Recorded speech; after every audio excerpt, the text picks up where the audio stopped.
The officer laughed at his expired ID. His Pentagon call crushed their careers.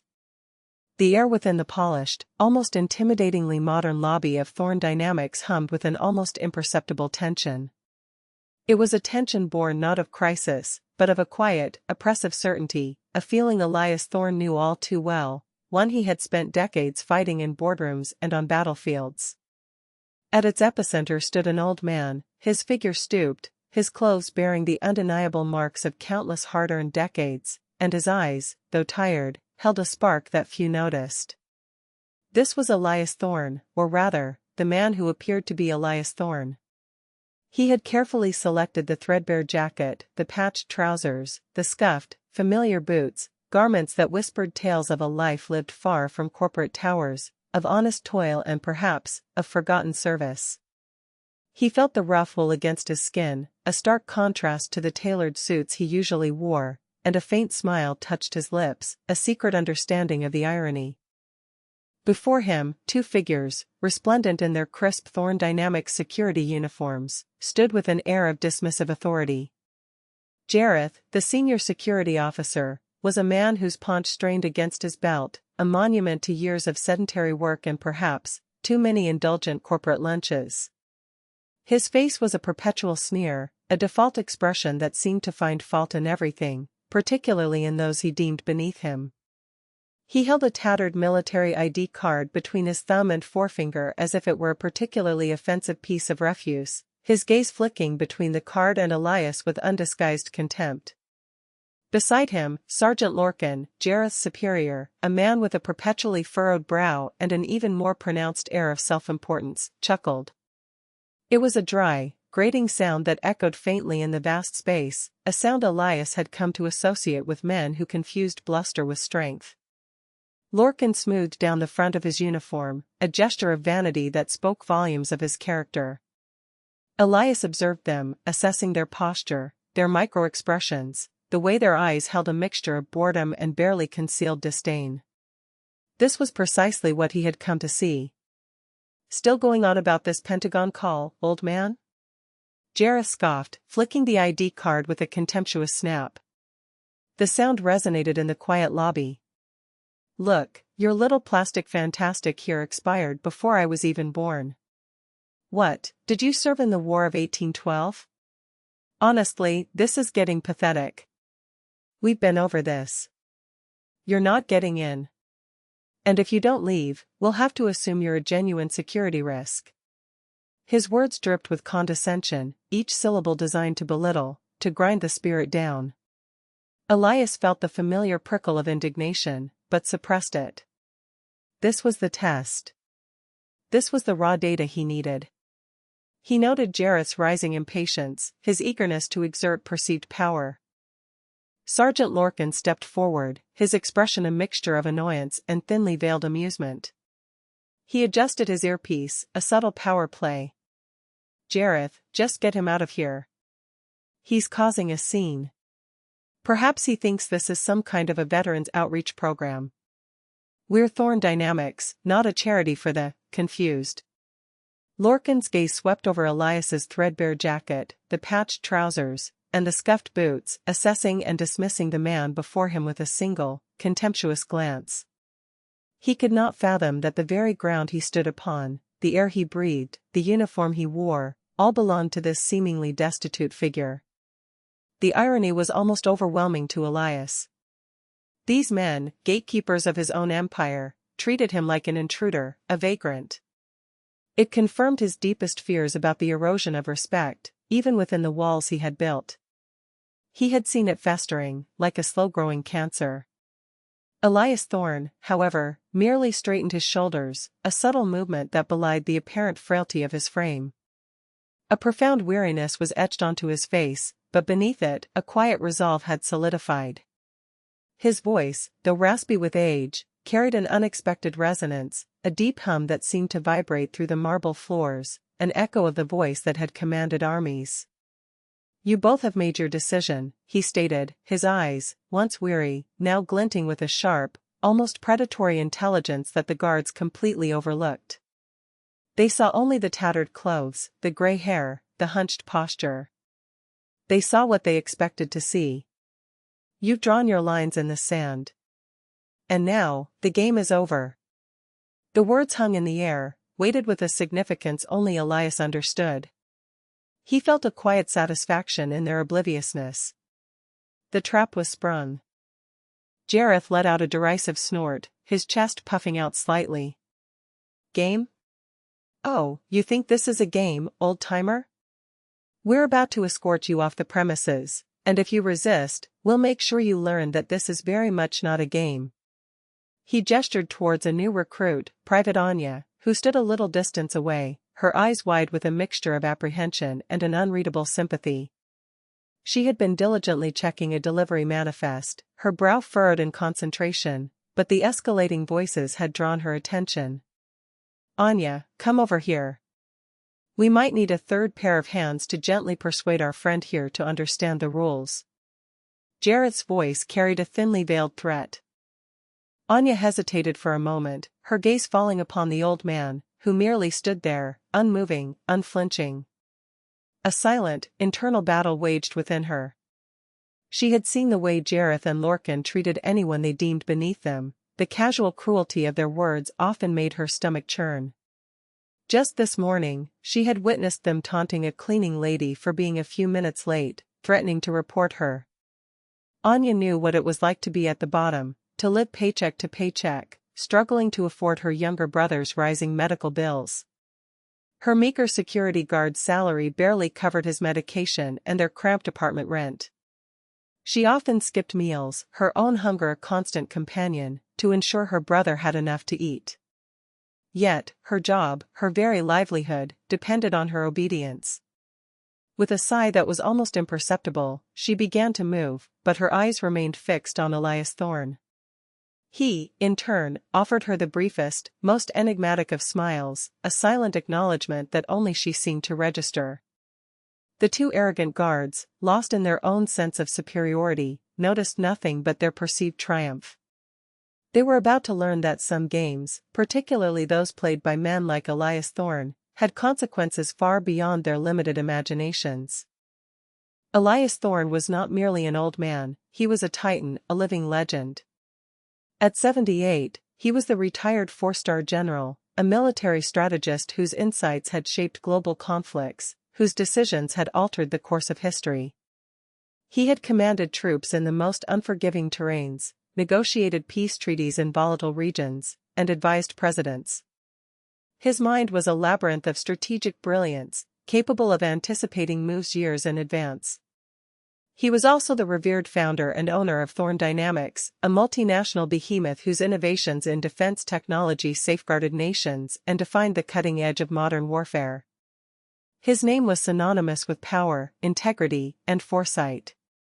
Elias had poured his lifeblood into building this company, envisioning it as a beacon of excellence, a place where innovation met ethics, where dedication and character were paramount. Yet, in recent years, a deep-seated disillusionment had begun to gnaw at his soul. From the quiet solitude of his vast estate, he had witnessed a disturbing erosion of empathy, a rampant surge in disrespect, particularly from the younger generations towards their elders and, more painfully, towards those who had served. It was a creeping tide, a societal malaise that seemed to value superficiality over substance, instant gratification over enduring principles. The very fabric of societal courtesy seemed to fray, replaced by a callous disregard for anything that didn't immediately promise personal gain or status. He observed it in the way young people dismissed the wisdom offered by experience, the ubiquitous self-absorption that seemed to blind individuals to the struggles of others. He saw it in the casual impatience in queues, the constant gaze fixed on screens rather than faces. He saw it, too, in the subtle shifts within his own company, Thorne Dynamics.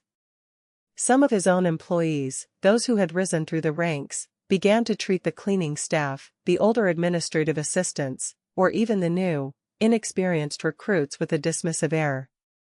The meritocracy he had striven to build, where dedication and character were paramount, seemed to be slowly succumbing to a culture of superficiality and power-mongering. His despair wasn't born from a single incident, but from a mosaic of countless small slights, observed from the quiet solitude of his vast estate. He had been pondering this decline for months, the weight of it pressing down on him. He felt a profound sadness for the future, a worry that the values he cherished were fading into obsolescence. He recalled a particularly unsettling board meeting where a new, ambitious executive had openly scoffed at a proposal from a long-time, older engineer, dismissing it as old-fashioned without even bothering to understand its merits. The incident had left a bitter taste in his mouth. One particular incident, however, had crystallized his growing unease and spurred him into action. A decorated veteran, a former comrade from a different branch, Colonel Miller, had approached Thorne Dynamics seeking assistance with a small community project aimed at rehabilitating wounded soldiers. The man, though still sharp, showed the physical scars of his service, a limp, a tremor in his hand, badges of honor that should have commanded immediate respect. Elias had observed, from a distance, how the security team at the very entrance, the same entrance now guarded by Jareth and Lorcan, had treated him with thinly veiled contempt, questioning his credentials, demanding proof of his service in a tone that implied suspicion rather than respect. They had made him wait for an hour, despite his clear, legitimate purpose, subjecting him to a needless interrogation. It had taken a direct intervention from Elias, made discreetly through his executive assistant, Mrs. Albright, to rectify the situation. Colonel Miller had received the help he needed, but the scene had seared itself into Elias's memory. It was a stark reminder of how easily those with a modicum of power could wield it to demean others, particularly those they perceived as vulnerable or without influence. They see only the uniform, the title, the wealth, Elias had mused aloud to his longtime confidant and executive assistant, Mrs. Albright, a woman whose loyalty was as unshakable as her wit was sharp. She had served him for over 40 years, a quiet force of nature who understood his every unspoken thought. They don't see the man, the service, the sacrifice. They don't see the humanity behind the facade. And if they treat a decorated veteran this way, what hope is there for the ordinary person who simply needs a helping hand? Mrs. Albright had listened, her expression grave, occasionally nodding in agreement, her own observations mirroring his concerns. She knew the heart of Elias Thorne, and she saw the pain his disillusionment caused him. He had watched, too, as his own company, Thorne Dynamics, a bastion of innovation and strategic thinking, seemed to attract individuals more interested in status climbing than genuine contribution. The very security protocols he had instituted, designed to protect the company's vital secrets, had become a means for some to exercise petty tyranny. He had heard whispers, subtle complaints, about the arrogance of certain gatekeepers, the way minor infractions were blown out of proportion, the almost arbitrary nature of who was granted swift access and who was subjected to humiliating delays. It felt as if the very gates of his empire, meant to be a symbol of strength and security, had become a barrier not just to external threats, but to genuine human connection and respect. The irony was suffocating. His solution, born of a weary frustration yet infused with a strategic brilliance only a mind like his could conceive, was audacious. He decided he would test the true nature of the people within his organization, starting with the very first line of defense, the security personnel at the main entrance. He would strip away all the symbols of his power, his wealth, his prestige, and present himself as nothing more than a forgotten old soldier, one of the countless unsung heroes whose sacrifices often went unrecognized in the relentless march of time. The idea, once formed, had seized him with an almost youthful fervor, a renewed sense of purpose. This was not about punishment, he told himself, but about truth. The planning was meticulous, a covert operation executed with the precision of a top-tier military intelligence mission. He had instructed Mrs. Albright to ensure his schedule was clear for several days, citing a personal retreat to his remote cabin. He commissioned a trusted, discreet contact, a retired quartermaster with an eye for authenticity, to procure a set of old, worn-out clothes, not costumes, but genuine, lived-in garments that whispered tales of countless washes and mends, clothes that had seen hard use and humble origins. His military ID, a relic from his active service, was deliberately allowed to appear expired, a subtle but critical detail that would provide the antagonist their primary point of attack, a seemingly legitimate reason for dismissal. He even practiced his gait, his posture, allowing the weight of years to settle more visibly upon his shoulders, obscuring the formidable bearing of the four-star general. He wanted to look not just old, but tired, vulnerable, even a little bit confused, precisely the kind of person society often overlooked or dismissed. "It's a sociological experiment, Mrs. Albright," he had explained, a glint in his eye that she hadn't seen in years, a flash of the strategic brilliance that had defined his career. "A measure of character. Do people still see the soul, or do they only see the veneer? Do they offer kindness when there's no immediate reward, or do they only extend courtesy to those who can benefit them?" He knew the risks. He knew he might be dismissed, even humiliated. Mrs. Albright had voiced her concerns, her worry for his comfort and dignity, but she understood the depth of his conviction. She knew Elias would not undertake something so elaborate without profound reason. But the potential lesson, both for himself and for those who failed the test, was too important to ignore. He had to know if the values he had championed, the principles on which Thorne Dynamics was built, had truly eroded beyond repair. He had to see, firsthand, the true human nature lurking beneath the surface, particularly in those entrusted with safeguarding his legacy. And so, the trap was set, waiting for the unwary to step into its perfectly calculated snare. The morning Elias Thorne, disguised as the aged, disheveled veteran, approached the main entrance of Thorne Dynamics, the air was crisp, the sky a brilliant, cloudless blue. A perfect day for a reckoning, he thought. He walked slowly, his posture slightly hunched, his gaze sweeping over the vast, gleaming facade of the building that was his. It was a fortress of innovation, a testament to his life's work, yet today, it felt strangely alien, a stage set for a drama he himself had meticulously orchestrated. He felt a curious blend of anticipation and trepidation, a familiar feeling from his days in intelligence, before a critical operation.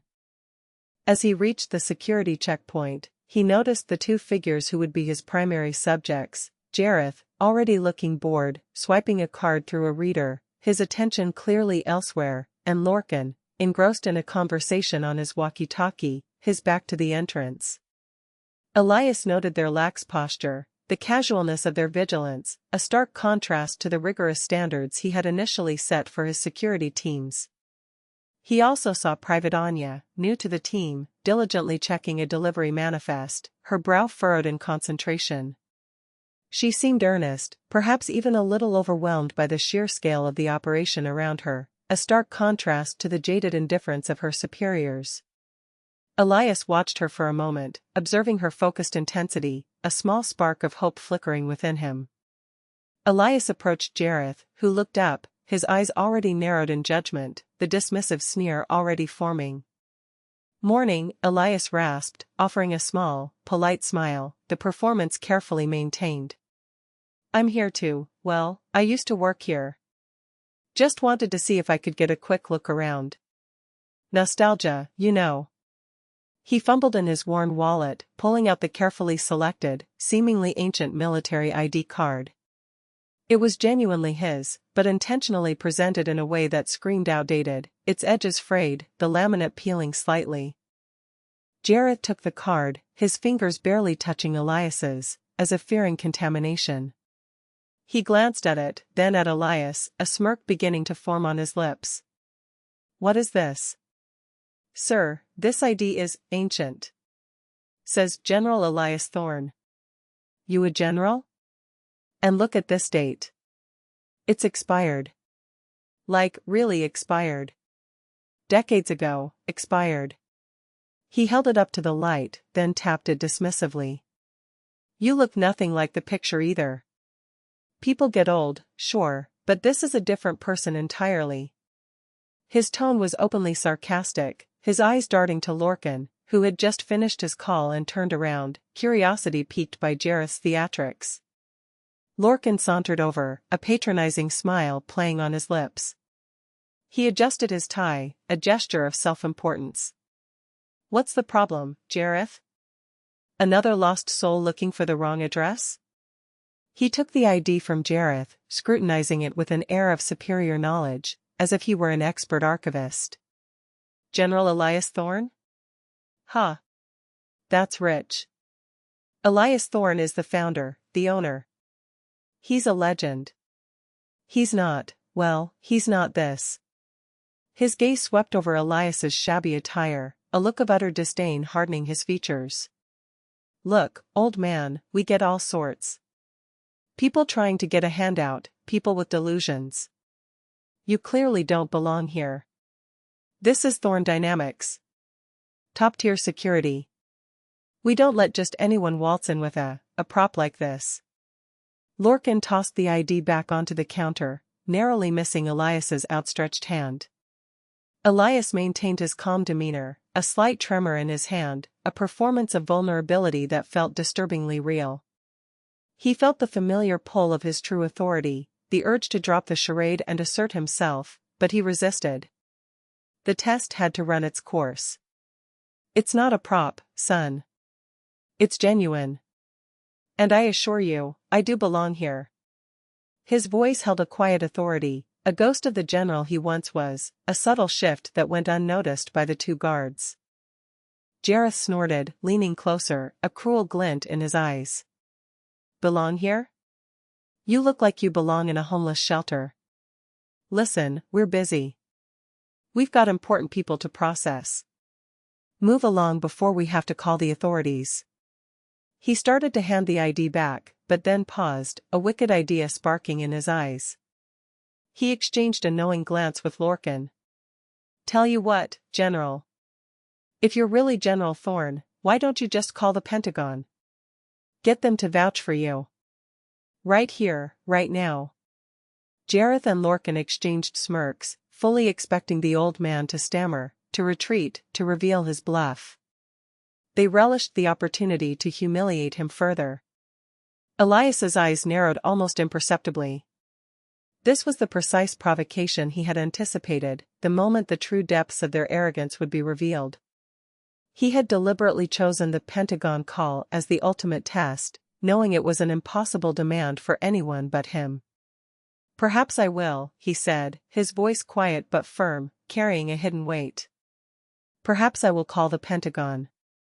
Lorcan burst out laughing, a loud, booming sound that drew the attention of the few visitors in the lobby, who quickly looked away, uncomfortable.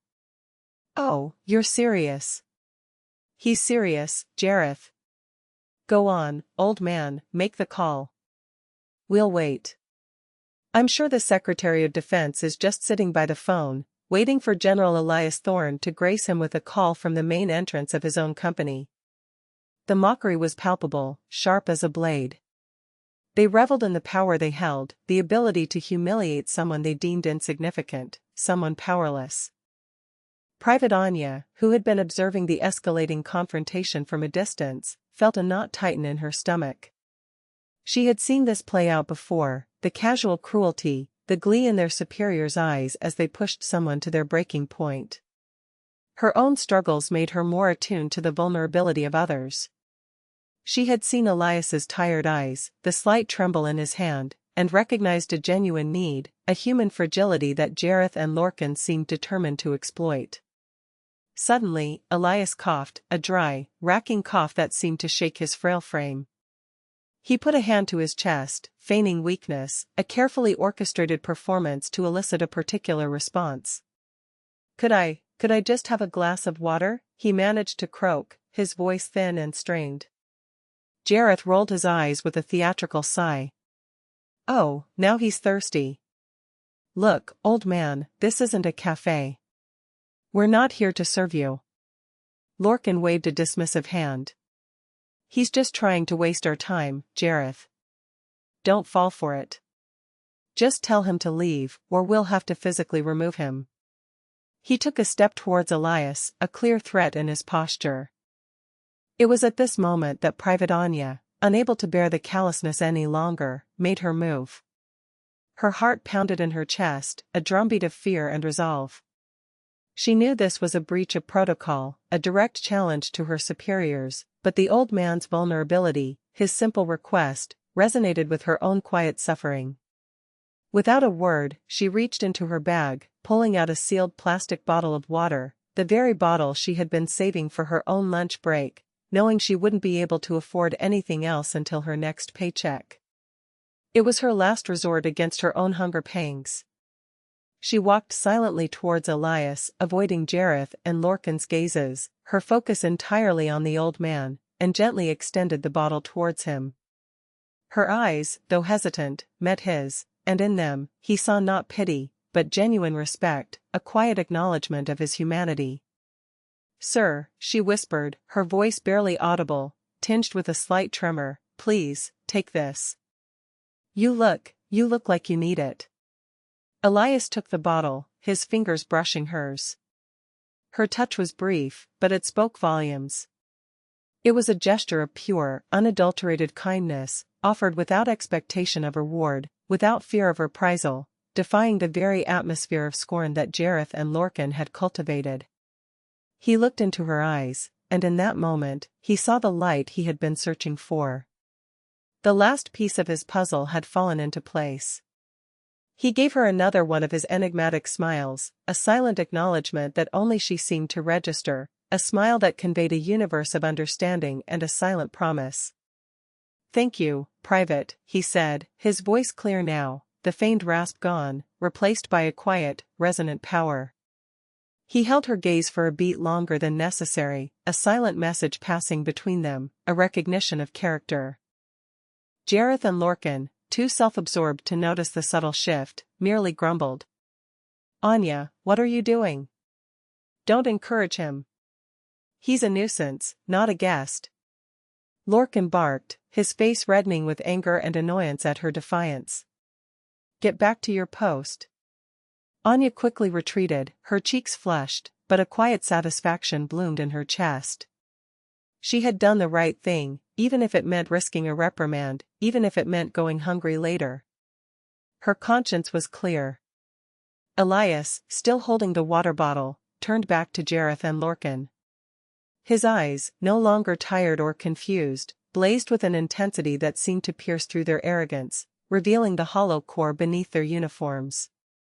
"You both find this amusing, don't you?" he asked, his voice now devoid of any pretense, resonating with the quiet power of a man who knows precisely who he is and what he is about to do. "You find it amusing to mock an old man, to belittle a veteran, to deny common decency. You think this is the end of the line for me. But I assure you, gentlemen, it is only the beginning of the end for you." He reached into his pocket, not for a phone, but for something else entirely, something sleek and metallic that glittered ominously in the fluorescent light of the lobby. The air in the Thorn Dynamics lobby crackled, the previous atmosphere of mocking amusement giving way to a nascent discomfort that Jareth and Lorcan couldn't quite place. Elias Thorn, the man they had dismissed as a senile vagrant, now stood before them, a stillness about him that was far more unnerving than any outburst could have been. His hand, which had just moments ago seemed to tremble, was now steady as he withdrew a sleek, almost impossibly thin device from his pocket. It wasn't a phone, at least not one they recognized. It pulsed with a soft, blue light, its minimalist design hinting at advanced technology. Elias felt the familiar weight of the device in his palm, a direct link to the highest echelons of global power, designed personally for him years ago by his top engineers. "You wanted me to call the Pentagon, gentlemen?" Elias asked, his voice low, resonating with a barely contained power that finally caused a flicker of genuine unease in Lorcan's eyes. Jareth, still clinging to his bravado, merely scoffed. "Very well. Consider this call made." He pressed a single button on the device, a silent command. For a moment, nothing happened. Jareth scoffed again, a nervous sound this time. "What, is that your direct line to God, old man? Some kind of fancy toy? Get out of here." He took a step forward, intending to seize the device, but something in Elias's eyes, a cold, hard glint, made him freeze. But then, a low, authoritative voice, amplified through unseen speakers within the lobby, boomed, "General Thorn, your secure line to the Pentagon is open. Priority communication established. How may we assist you, sir?" The voice was unmistakable, resonant and commanding. General Maxwell Vance, the current chairman of the Joint Chiefs of Staff, a man whose voice was instantly recognizable to anyone within the defense industry, a man who answered only to the president himself. Jareth's sneer froze mid-snarl. Lorcan's jaw dropped, his face draining of all color. Their eyes, just moments ago full of amusement, now blanched to an ashen white. The mention of General Thorne and the chairman of the Joint Chiefs on a secure line, connected through an unknown device, shattered their reality, tearing through their self-serving illusions. Private Anya, who had frozen at her post, gasped, her hand flying to her mouth, her eyes wide with disbelief, the water bottle still clutched tightly. She had heard of General Vance, a name whispered with reverence in the halls of power. Elias ignored their stunned expressions. He raised the device to his ear, though he didn't appear to be speaking into a traditional microphone, the advanced technology picking up his every nuance. General Vance, he said, his voice now perfectly clear, commanding, and utterly devoid of the rasp he had feigned. It's Elias Thorne. He paused, allowing the weight of his own name to settle in the stunned silence of the lobby, letting it crush the arrogance of the two men before him. I need you to confirm my identity to the security personnel at the main entrance of Thorne Dynamics. It appears my official military identification, though entirely genuine, is currently being dismissed as expired by two rather zealous officers. Elias felt a grim satisfaction as he watched the dawning horror on their faces. On the unseen speakers, General Vance's voice, now tinged with an almost reverential urgency, replied, General Thorne. Sir. Of course, sir. Consider it done. We'll have a full confirmation team on the line, and I'll personally ensure that any misunderstandings are immediately rectified. Is there anything else, General? The voice carried the absolute deference due to a man of Elias Thorne's stature. Elias glanced at Jareth and Lorcan, their eyes wide with dawning horror, their bodies rigid with shock. They looked like statues carved from fear, frozen in their shame and disbelief. Their carefully constructed world of petty power was crumbling around them. Yes, General Vance, Elias continued, his voice now colder, sharper than a winter wind. There is. I need you to initiate a full, immediate review of the security protocols and, more importantly, the conduct of personnel at this main entrance. Specifically, I refer to Senior Security Officer Jareth and Sergeant Lorcan. I want their records, their training, and their entire conduct evaluated immediately. And I want them removed from their posts, effective immediately, pending a full internal investigation by my own corporate ethics and security divisions. He felt no remorse, only the certainty that this was a necessary act, a surgical removal of a cancerous growth. The voice of General Vance crackled back, understood, General. An immediate task force will be dispatched. Their military service records, if any, will also be flagged for review. Consider it done, sir. Is there anything else? The efficiency and immediate obedience of the Pentagon was a testament to Elias's enduring influence. Elias lowered the device, a grim satisfaction settling upon his features. No, General Vance. That will be all. Thank you. He put the device back into his pocket, the soft blue light vanishing. The silence that followed was deafening, broken only by the rapid, shallow breaths of Jareth and Lorcan. Their faces were a ghastly shade of green, their previous arrogance replaced by a profound, gut-wrenching terror. They understood now. They understood everything.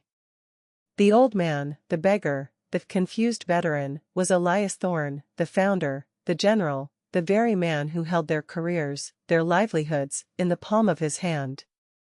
Their mockery, their arrogance, their casual cruelty, had been directed at the very pinnacle of their world. Jareth, his voice trembling, managed to stammer, General, sir. I didn't know.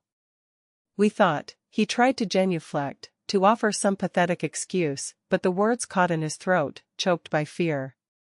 Lorcan, equally terrified, took a step back, as if trying to shrink into the polished floor. Sir, please, it was a misunderstanding.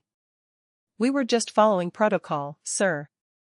Your ID, it was expired. His eyes darted desperately, seeking an escape, finding none. Elias stepped closer, his imposing figure suddenly seeming to fill the entire lobby, a towering presence of righteous authority. He picked up the tattered military ID card that Jareth had dropped in his shock, its worn edges a stark contrast to the gleaming lobby. Expired, you say? He asked, his voice dangerously soft, each word a hammer blow. This ID, gentlemen, represents a lifetime of service. It represents the very ideals this company was built upon: honor, integrity, and respect. Ideals that you too clearly discarded the moment they became inconvenient. An ID may have an expiration date, but honor, integrity, and basic human decency do not. He held the card, not as a piece of refuse, but as a sacred relic, a symbol of everything they had scorned. Just then, the main doors to the lobby swished open, admitting a rush of cooler air and a flurry of activity. A phalanx of senior executives, including Mrs. Albright and the head of corporate security, Director Davies, rushed in, their faces etched with concern and confusion, having received Elias Thorne's urgent, top-priority notification that bypassed normal channels. They understood the gravity of a direct communication from the general. Behind them, two uniformed officers from a specialized internal security unit, their faces grim and professional, moved swiftly towards Jareth and Lorcan, their movements precise and decisive. "General Thorne, sir!" Mrs. Albright exclaimed, rushing forward, her eyes wide with relief and a hint of knowing amusement. She had worried for his comfort during this audacious test. "Are you all right, sir? We received a rather urgent notification." Her gaze swept over the two petrified security guards, then to Private Anya, who stood frozen, still holding the water bottle, her eyes wide with disbelief. Elias nodded, his gaze fixed on Jareth and Lorcan, who were now being firmly but politely escorted away by the internal security officers. Their pleas and protests were pathetic, dying whimpers in the face of absolute authority, their power utterly stripped away. "I am quite all right, Mrs. Albright. It seems my little experiment yielded precisely the results I expected." He then turned, his gaze softening as it fell upon Private Anya, who was still clutching the water bottle, her eyes wide with disbelief, tears gathering at the corners. Except for one, truly unexpected, and deeply reassuring result. The implosion of Jareth and Lorcan's careers was swift, brutal, and absolute. Within minutes of Elias Thorne's revelation, the lobby of Thorne Dynamics became a maelstrom of activity. Director Davies, a stern-faced woman of impeccable integrity, wasted no time. Jareth and Lorcan were immediately stripped of their badges, their uniforms, their dignity, and escorted to a secure interrogation room. The Pentagon call was not just a bluff, it was a direct pipeline to the highest echelons of power, and the implications of Elias Thorne's accusations reverberated through every level of the company, shaking it to its core. Director Davies, under the watchful eye of Elias, personally oversaw the immediate suspension of Jareth and Lorcan. Their personnel files were flagged, their access revoked, and an extensive internal investigation was launched, digging into every complaint, every past incident, every subtle misuse of power that had previously been swept under the rug. It was discovered that Jareth had been accepting small bribes from delivery drivers for preferential treatment, and Lorcan had been running a side business, charging exorbitant fees for expedited entry passes to contractors. Their arrogance had blinded them to the fact that their petty corruption was now exposed, magnified by their ultimate transgression against the very founder of the company. The two men, once puffed up with self-importance, collapsed into a pathetic heap of fear and desperation. They begged, they pleaded, they offered desperate excuses. Jareth, with tears streaming down his face, insisted he was merely following orders and doing his job, oblivious to the irony that his job had included abusing his power. Lorcan, his bravado utterly shattered, tried to invoke his years of service, oblivious to the deeper irony that his service had been tainted by his own contemptible actions. But Elias Thorne was unyielding. He had seen their true colors, witnessed their casual cruelty, and understood that such individuals were a cancer to the very integrity of his organization. Their careers, not just at Thorne Dynamics but likely within the entire security industry, were irrevocably crushed. News of their dismissal, and the reason for it, would spread like wildfire through corporate circles, a cautionary tale for anyone tempted to abuse their position. They lost not only their jobs but their reputations, their sense of status, and for Lorcan, his pension and privileges were put into immediate jeopardy pending further review. The once proud uniforms they wore felt like a shroud, their very presence a stain on the company's honor. Elias felt no personal satisfaction in their misery, only a cold certainty that justice had been served, and a critical lesson delivered. Meanwhile, Private Anya stood stunned, a silent observer to the unfolding drama. The water bottle, still clutched in her hand, felt heavy, a symbolic weight of the moment. She had barely registered the names of the powerful people General Thorne had spoken to, only the terrifying shift in the atmosphere and the swift, decisive action that followed. She braced herself for a reprimand, perhaps even dismissal, for her unauthorized act of kindness. She had broken protocol, after all, and Jareth and Lorcan would surely use it against her. But then, Elias Thorne turned to her, a gentle smile replacing the stern expression he had worn moments before. "Private Anya," he said, his voice surprisingly warm, full of a quiet approval. "Could you step forward, please?" Anya, her heart pounding, took a hesitant step. She feared the worst. She imagined being told off, having her one small act of defiance held against her. Her mind raced, thinking of her brother, of how she would explain losing her job. "Anya, I observed your conduct today," Elias continued, his eyes twinkling with genuine admiration. "While others chose to mock and dismiss, you chose kindness. You offered water to an old man, a stranger, when he was clearly in need. You did so without prompting, without expectation, and against the prevailing attitude of your superiors. That, Private Anya, is the kind of character this company was built upon. That is the kind of character we need more of." Anya could only stare, her mind struggling to process his words. The weight of worry began to lift, replaced by a bewildering sense of hope. She looked at Mrs. Albright, who offered a reassuring smile, a warmth in her eyes. "Effective immediately, Private Anya," Elias announced, his voice carrying through the now hushed lobby, every word deliberate and resonant, "you are promoted to the rank of Senior Security Officer. Your starting salary will be doubled, and a comprehensive benefits package, including full medical coverage for your family, will be implemented. Furthermore, I am personally establishing a new Thorne Dynamics Humanitarian Initiative Fund, which you will oversee. Its purpose will be to quietly assist veterans and their families, as well as providing outreach to those who face hardship, ensuring they are treated with the dignity and respect they deserve. You will report directly to Director Davies for your security duties, but your primary focus will be on this initiative. Your first task will be to work with Mrs. Albright to find a suitable, fully paid accommodation for your family, one that is closer to your brother's medical facility." Anya's eyes welled up, her vision blurring. Double her salary? Full medical coverage for her brother, the constant gnawing worry finally lifted? A new initiative?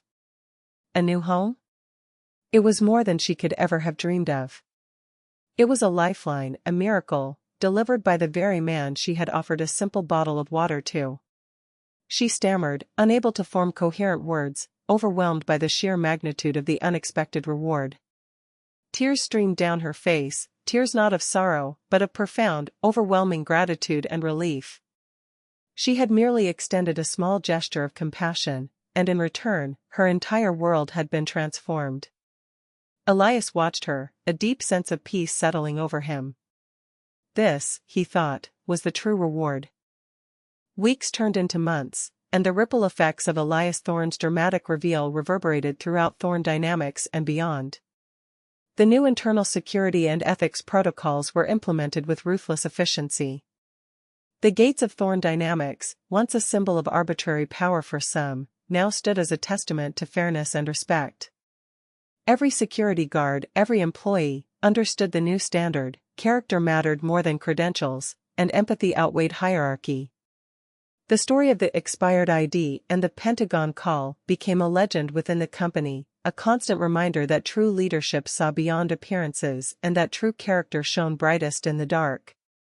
Employees began to treat each other, and visitors, with a newfound courtesy, a quiet understanding that every interaction could be a test, and every person deserving of respect. Elias Thorne, from the quiet solitude of his study, watched the changes with a serene satisfaction. He had returned to his regular routine, but with a renewed sense of purpose. The experiment, born of disillusionment, had reaffirmed his faith in the fundamental goodness that still existed, often hidden in plain sight, waiting for an opportunity to manifest. He knew that Jareth and Lorcan's downfall was not an act of vengeance, but a necessary surgical removal of elements that threatened the very soul of his company. Their arrogance had been their undoing, their contempt for a seemingly powerless old man their fatal flaw. They had been so consumed by their own petty authority and desire for status that they failed to recognize the true authority standing directly before them. Their fate served as a stark, unyielding lesson for all. Private Anya thrived in her new roles. As senior security officer, she brought a quiet competence and a genuine warmth to her interactions, setting an example for her colleagues. Her empathy, once a quiet personal trait, was now a celebrated virtue, a cornerstone of the new company culture. The Thorne Dynamics humanitarian initiative, under her careful stewardship, flourished. She personally oversaw the distribution of resources, ensuring that veterans and struggling families received the help they needed, always delivered with the dignity that had been denied to Elias during his test. Her brother's health steadily improved, thanks to the world-class medical care he now received, and their new home provided a sanctuary of peace and stability, a place filled with laughter and hope. Anya often reflected on that fateful day: a single act of kindness, born of an innate sense of decency, had transformed her life, proving that even the smallest gesture could set in motion a profound chain of events, impacting not just her, but countless others through the initiative. Elias Thorne found a deep, abiding peace in knowing that he had not only righted a wrong but also elevated someone truly deserving. He often took quiet strolls through the Thorne Dynamics campus, no longer disguised, observing the security personnel. He saw more smiles, more polite interactions, less of the dismissive arrogance that had once festered at the main gate. The culture had shifted, subtly but profoundly, imbued with the values he had always championed. He saw his legacy not just in the towering buildings and cutting-edge technology, but in the changed hearts of the people within. The narrative of Elias Thorne's test served as a timeless reminder. It underscored the profound truth that character is not revealed in moments of ease or privilege, but in the crucible of adversity and perceived powerlessness. It is easy to be polite to those who can benefit you, to show respect to those who hold obvious authority. But the true measure of a person, their inherent decency and compassion, is revealed in how they treat those from whom they expect nothing in return, those they believe have no influence, no power, no status. In the grand tapestry of human interaction, kindness, offered freely and without prejudice, is the most potent currency, capable of bridging divides and yielding rewards beyond imagination. For indeed, a person's true character is best seen not in the light of day, but in the depths of darkness, where a simple act of genuine goodness can shine brighter than any star. If this story resonated with you, if it made you think about the true meaning of respect and the power of kindness, then you're in the right place. Our channel is dedicated to bringing you more compelling true stories and moral fables that highlight the unseen heroes and villains of everyday life. Don't miss out on our next powerful narrative. Hit that subscribe button, and make sure to turn on the notification bell so you're always the first to know when we release a new video. And now, we want to hear from you. What was the most impactful moment in Elias Thorne's story for you? Have you ever witnessed an act of unexpected kindness that changed someone's life? Share your thoughts and experiences in the comments section below. Your insights fuel our community and help us bring more stories that matter. Let's keep the conversation going.